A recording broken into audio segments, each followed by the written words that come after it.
moment is here, you can stop your search. It's Comics by Perch.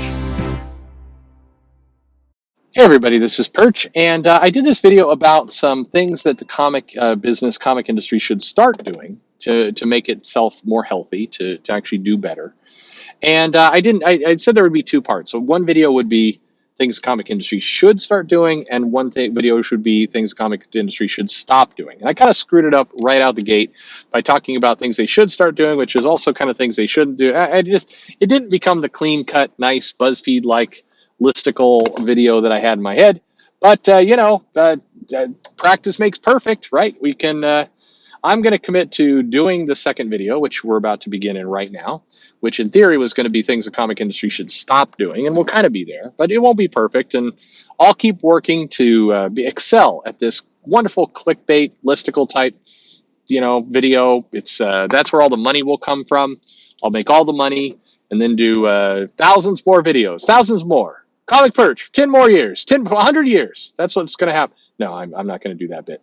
Anyway, things the comic industry should stop doing in order to be healthier. Things it should cut out. Well, I'm not going to go through kind of the obvious ones that everybody talks about all the time, or the ones that there's already a billion videos on. We're going to talk about some different things. So maybe some less obvious things. So one thing it should stop doing. It should stop hiding the numbers. Now, what I mean by that, I mean that right now, there's a lot of creators, a lot of editors that get their sales figures and their numbers from Comic Run. And while John Jackson Miller and the folks over there, perfectly fine, nice people, that is a terrible answer for people who actually work within comics. I think they should stop hiding these numbers. They should stop making it hard to get, and they should stop kind of obfuscating the entire way that comics are sold. I don't know how many creators I've talked to that have no idea when their book's coming out, how many variants are on it, who even picked some of the stuff, who wrote the solicitation text, how it was priced, why it's $1 more this month, where it's being shipped. I mentioned at one point to a creator like, hey, I saw your book in Walmart or a comic in Walmart. They were selling kind of this thing. They had no idea it was being sold there. And immediately a little suspicious, like, oh crap, it's being sold there. Do they owe me more money? That was where the conversation went. Now, I have no idea if, the reason why some of this stuff's being hidden is because there's some douchebag out there trying to, welch out of paying a contract. I wouldn't put it past some people. But the solution to all this is stop hiding the numbers. I think that this would also help with the relationship with the fans and with the customers, because nobody trusts anything out there. When Tom Taylor writes the orders for Superman, Superboy. I refuse. I'm calling it Superboy. When the orders for Superboy, the coming out issue, are unprecedented. Nobody knows what that means, and so it does not turn into a positive. People aren't going, oh wow, well good for Taylor, good for DC. Wow, I'm glad that this comic's getting some good attention. Nobody is thinking that. Instead, they're thinking that Taylor is lying, making it up, making assumptions that unprecedented means like, I don't know, some silly, lame amount of titles. None of this is positive. And it would be easily avoidable if people would just cite the numbers. And here's the thing, there's precedent for this. Plenty of other industries do give the numbers out, manga being one of them. So if you want to actually, get ahead of manga and put to rest some of this stuff, put the numbers out there. And some of those numbers are going to be embarrassing. But here's where you actually look at it differently. Rather than have it be embarrassing for you, instead have it be motivating for you. If the numbers are out and people see all this stuff and they're low, then it will change your relationship with the customers by saying, what do we do? What do we need to do to get these numbers up? By the way, it might help with some of these books that get stealth canceled. And people will not be as surprised that old X Factor is getting canceled when the numbers come up and it's like, well, this title's hovering around 28,000. That sucks. And if you're a big fan of X Factor, you're like, oh shit, I thought the Twitter likes were enough. I guess I should start buying this comic or actually promoting it to others so that it might survive.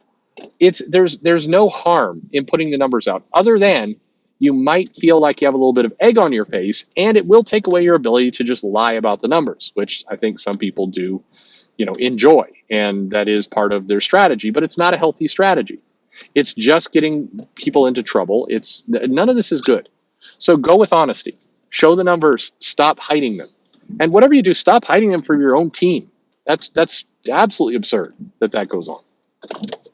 Other things that the comic industry should stop doing. They should stop spending so much time focusing on things that have absolutely no bearing on their business, the success of it, or where things are going. And what I mean by that is the comic industry spends an inordinate amount of time talking about the demographics of some of the creators that are on some of the books that are about some of the diverse books that they have. Now, here's the problem with that. If you're going to make a big deal talking about, say, that this Native American comic or this comic featuring Native American characters written by a Native American, it sounds good and you pat yourself on the back and you feel really good for, having a, indigenous person working on the indigenous character and everything is great.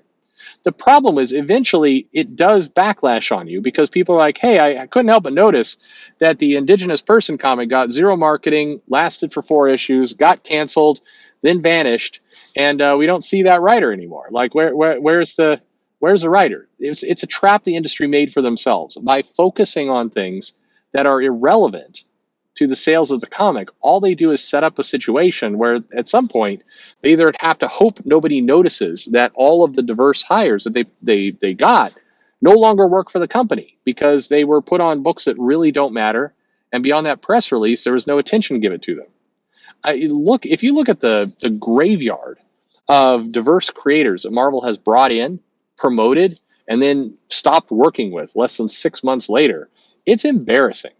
I don't know how in the world they're able to market and look at this stuff with a straight face, because it's just absurd what's happened.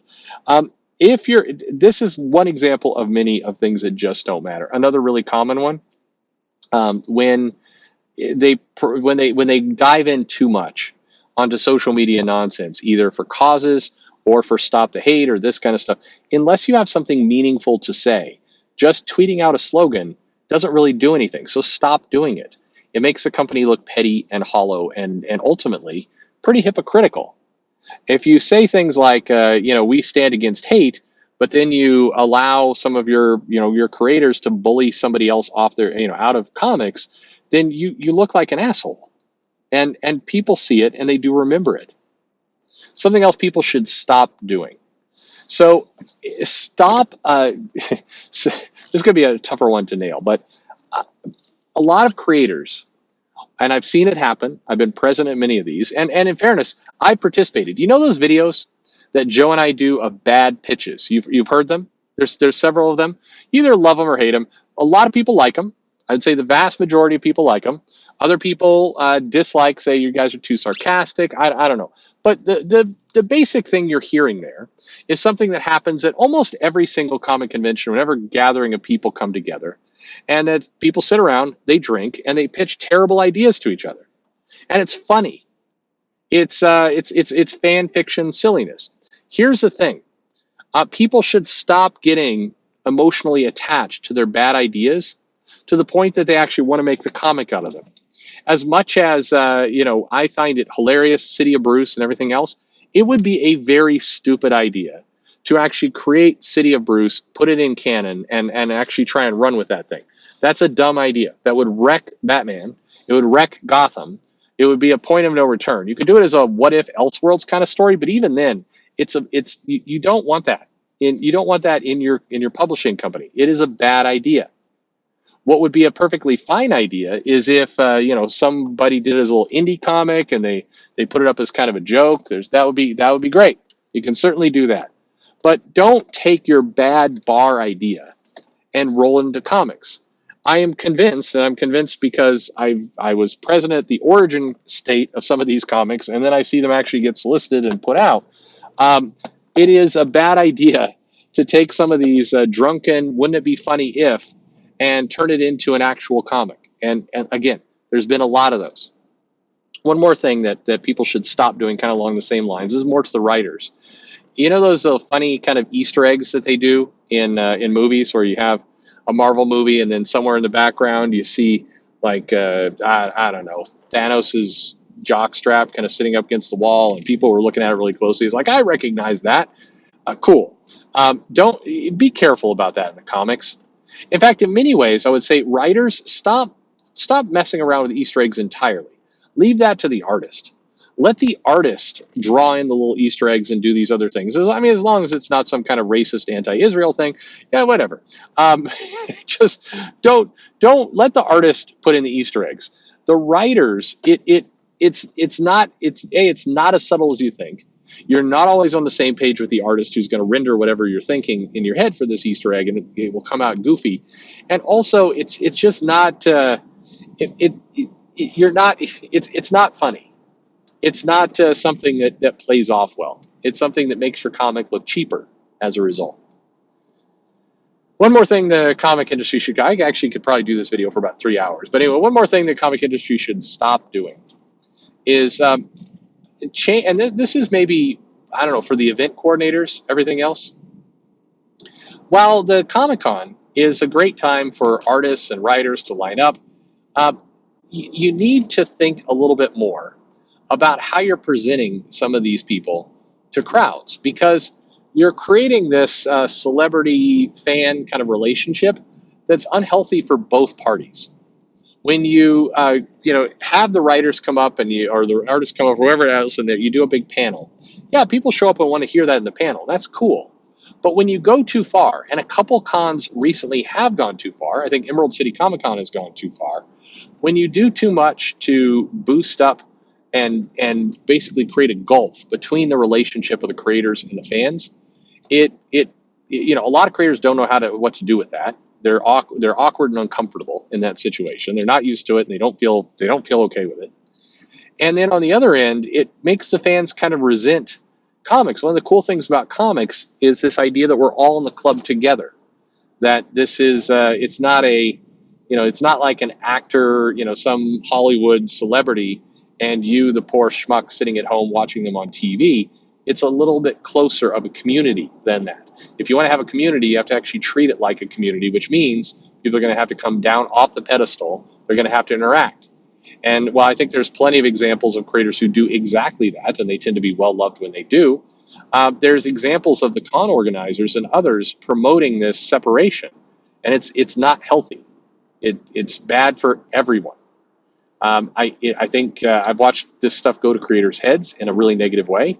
I've watched fans get really, aggravated, and it also sets up an unrealistic expectation. If you're going to set these people up as bigger celebrities in this whole mix, then the fans are going to start to have different expectations of what that relationship looks like. It's all unhealthy, and it should stop. And it's not. There's only downsides to all of this. Anyway, there you go. There's a few things the comic industry should start doing. I failed completely on this little 2-part video series. So what should I stop doing? Videos like this one? But anyway, we can do more things like this. Just kind of stream of consciousness. It's fun. Why not?